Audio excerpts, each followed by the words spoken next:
منصب جلیلہ ہے اور پارلیمانی جمہوری نظام کے اندر ملک کی سب سے طاقتور اتھارٹی کا نام ہوتا ہے پرائم منسٹر آف پاکستان.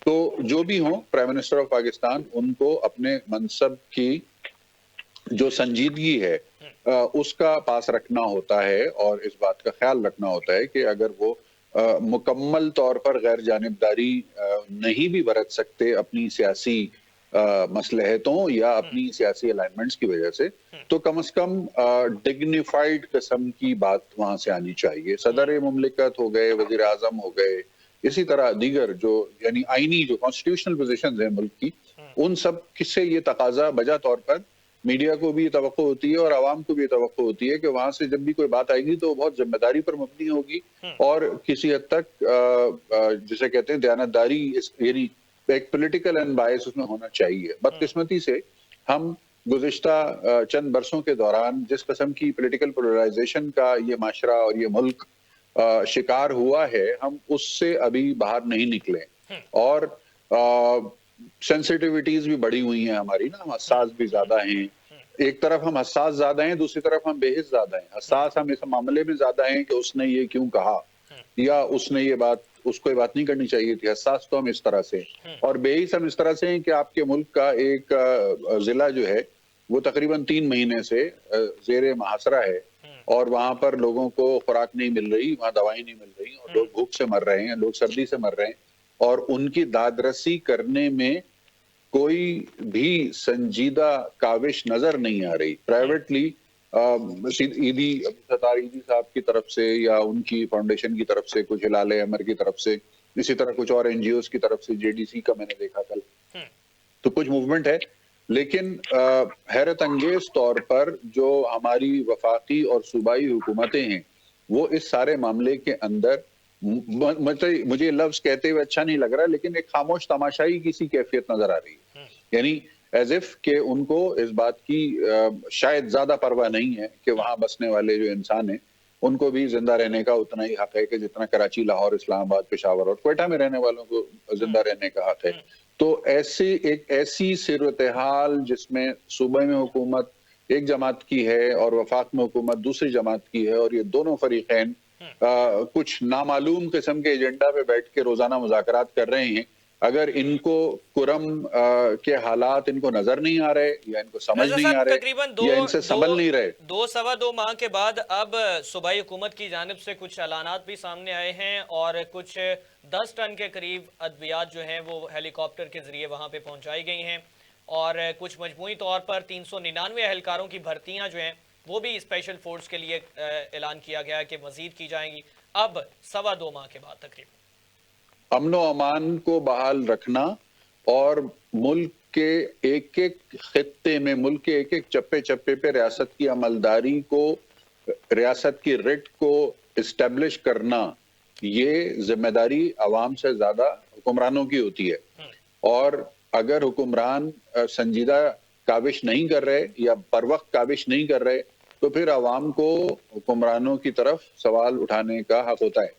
اور میرا خیال ہے کہ پاکستان کا میڈیا کسی نہ کسی حد تک اس میں کردار ادا کر بھی رہا ہے. اگر یہ میڈیا پہ یہ چیزیں رپورٹ نہ ہو رہی ہوتی تو یہ جو نمائشی قسم کے اقدامات ہو رہے ہیں, جو چھوٹی موٹی امدادی کارروائیاں ہو رہی ہیں, یہ بھی نہیں ہوتی. میں آپ کو بتا دوں, پتہ ہی نہیں چلتا کسی کو کہ وہ کیا ہو رہا ہے وہاں پہ اور کیوں ہو رہا ہے. میاں صاحب آپ کا کیا نقطہ نظر ہوگا وزیر اعظم پاکستان کی جانب سے اس قسم کا بیان, عمر ایوب صاحب کی جانب سے دوبارہ سے فارم 47 والا ٹیگ ایک جو ہے ماضی سے ہم نے دیکھا, ماضی قریب سے پاکستان تحریک انصاف یہی ڈھنڈورا پیٹتے ہوئے نظر آ رہے ہیں, کیا کہنا چاہیں گے؟ حمزہ, ایک بات یہ سمجھنے والی ہے کہ اگر آپ لوگ یا عوام یہ سمجھ رہے ہیں کہ جی کوئی رات کو خواب آیا تھا اور حکومت اور اپوزیشن جو کہ چند دن پہلے دستوں گریبان تھے تو وہ آج اچھے بچے کیسے بن گئے, ان کو خواب آیا اور وہ صبح اٹھ کے انہوں نے مذاکرات شروع کر دیے, تو یہ غلط فہمی ہے. لیکن یہ مذاکرات بظاہر جو ہے نا وہ یہی ہے کہ بڑے ہم ہنسی خوشی جو ہے نا معاملہ سالو کرنے کے لیے کر رہے ہیں, لیکن یہ کہیں سے جو ہے نا یہ بازو مروڑ کے کروائے جا رہے ہیں. چلے جیسا بھی ہے, لیکن یہ میں سمجھتا ہوں کہ وقت کی ضرورت ہے. ہم نے بہت سفر کر لیا ہے, پاکستان جو ہے وہ ایک ہیجانی کیفیت سے گزر رہا ہے.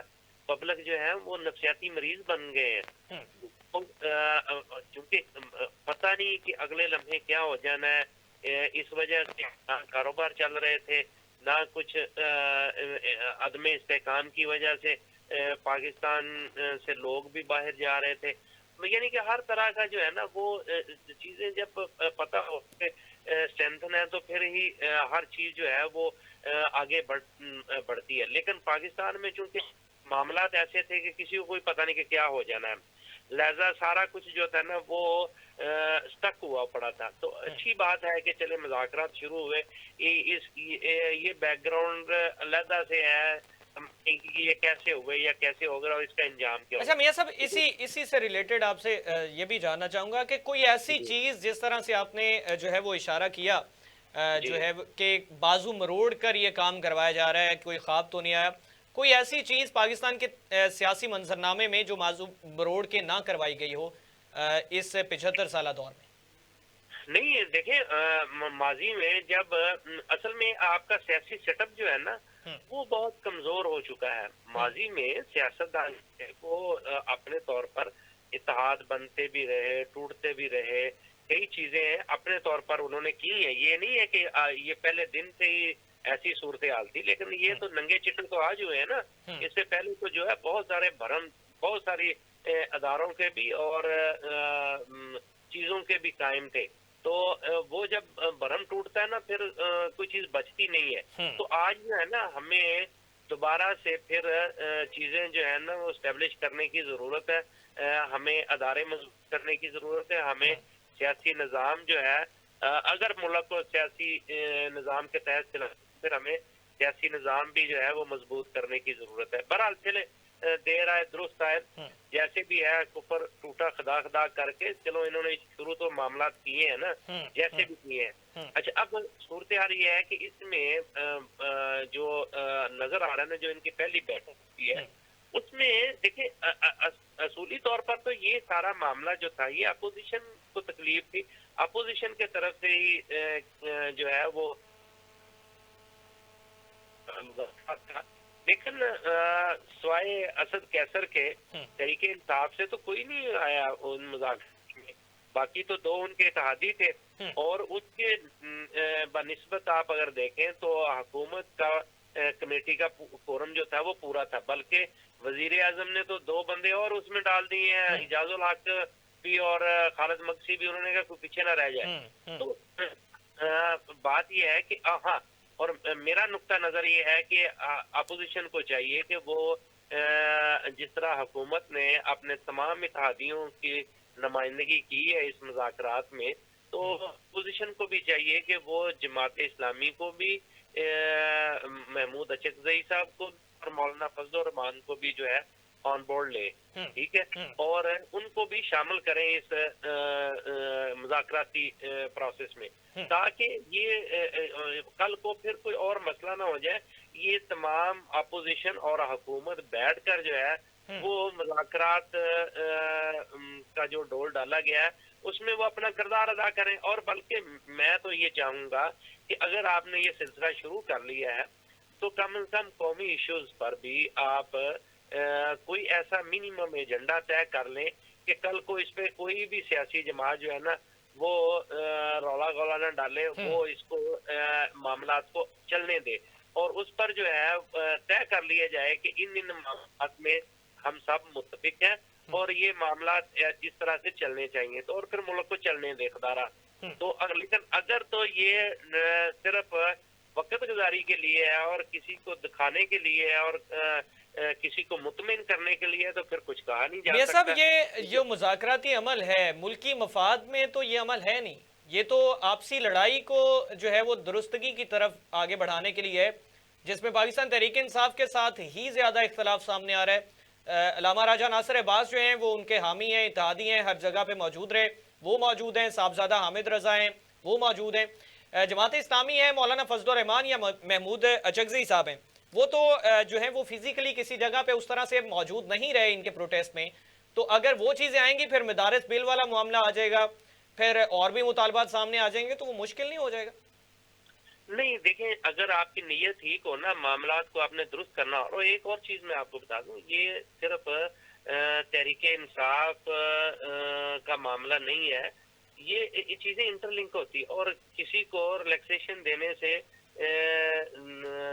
جو ہے وہ دوسری چیزوں پر بھی اس کا اثر پڑتا ہے. مثال کے طور پر ایک ماحول بنتا ہے ملک. اب دیکھیں نا، معاملہ تو جو ہے وہ تحریک انصاف کے ساتھ چل رہا ہے کہ جی وہ پبلک ان کے ساتھ ہے اور حکومت کوئی اور کر رہا ہے. تو لیکن اصل مسئلہ یہ ہے کہ پبلک جو ہے وہ جب تک آپ پبلک کو مطمئن نہیں کریں گے آپ جتنی مرضی مضبوط بنا لیں، جب وہ پبلک میں ان کی سے نہیں ہے تو وہ مضبوط نہیں ہوگی. تو لہذا اصل میں اطمینان تو پبلک ہے، اور پبلک کا اطمینان اس صورت میں ہوگا جب تمام اسٹیک ہولڈر جو ہیں وہ مطمئن ہوں گے. تو اس کا مطلب ہے پبلک مطمئن ہے. تو اور معاملہ جو ہے آگے اب سیاسی عدم استحکام کی وجہ سے آپ کا دیکھیں نا، معاشی سسٹم سارا ڈسٹرب ہوا ہے. آپ کے کاروبار نہیں چل رہے، آپ کے لوگ جو ہیں وہ غیر یقینی کا شکار ہے، ہیجانی کیفیت ہے ملک میں. تو یہ ساری چیزیں جو ہے نا، یہ سیاسی طور پر استحکام سے ہی ان پر بھی اثر پڑے گا. اور یہ میاں معاملہ صاحب آپ یہ کہنا چاہ رہے ہیں کہ سیاست داؤ پہ لگانا کام نہیں آئی؟ نہیں دیکھیں، پتہ کیا چیز ہوتی ہے، یہ کوئی ضروری نہیں ہے کہ آپ اپنے دشمن کو گرا لیں تو پھر ہی آپ کی فتح ہوتی ہے. ٹھیک ہے، دشمن کو معاف کر دینا بھی فتح ہوتی ہے. ٹھیک ہے، تو سیاست اس میں جو ہے نا، جس طرح میں نے کہا نا، ساری چیزیں انٹر لنک ہوتی ہیں. صرف ہم یہ نہیں کر سکتے کہ اچھا بالفرض دیکھیں کہ عمران خان نہیں رہتے تو کیا پاکستان ختم ہو جائے گا؟ نہیں رہی تو کیا پاکستان ختم ہو گیا؟ ذوالفقار علی بھٹو نہیں رہے تو کیا پاکستان ختم ہو گیا؟ ضیاء اللہ قطوطی بولتا تھا کسی زمانے میں، وہ نہیں رہے تو کیا پاکستان نہیں رہا؟ یہ بات نہیں ہے.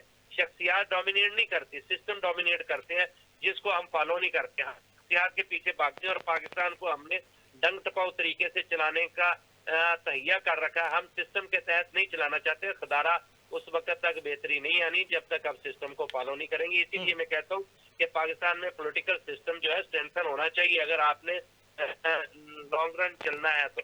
لیکن اگر آپ نے دکھاوے کے لیے کچھ چیزیں کرنی ہے اور ظاہر کرنا ہے یہ دیکھ لو ہم اچھے بچے بن رہے ہیں، تو پھر کوئی اور بات ہے. لیکن اگر آپ نے نیک نیتی کے ساتھ مسائل کا حل چاہتے ہیں تو اس سینس میں نے کہا تھا کہ تمام لوگوں کو آن بورڈ لیا ہے اور منیمم ایجنڈے پہ جو ہے وہ بات کی ہے. یہ جو پروسیس ایک چلا ہے نا ڈائلاگ کا، یہ قومی ڈائلاگ کا فورم بھی بن سکتا ہے. تھوڑی سی اگر اس میں دیکھیں، اب صرف 3 لوگ رہ گئے نا، تو کیا حرج ہے اگر ان کو بھی 3-4 لوگوں کو اور مزید شامل کر لیں تو ایک قومی فورم بن جائے، اور اس کے ذریعے جو بھی فیصلہ ہو اس پہ کسی کو اعتراض تو نہیں ہوگا، کل کوئی اور تو نہیں باہر نکل آئے گا.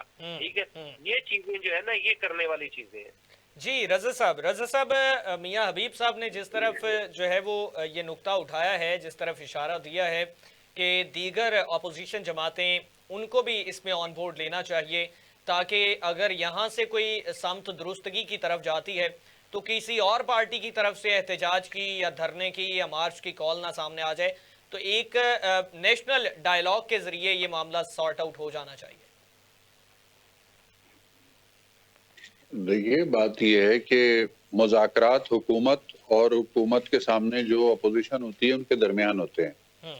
اب یہ دونوں فریقین اگر یہ سمجھتے ہیں کہ ان کو مزید اسٹیک ہولڈرز کو شامل کرنے کی ضرورت ہے تو وہ کرتے چلے جائیں شامل. بات بہرحال میں جس لینس سے دیکھتا ہوں ساری صورتحال کو، وہ قدر مختلف اینگل ہے، اور آئی ایم ایف سے پیسے آ گئے بات یہ ٹھیک ہے نا. تو ملک کی معیشت تو چل گئی اور اگلے 3-3.5 سال چلتی رہے گی.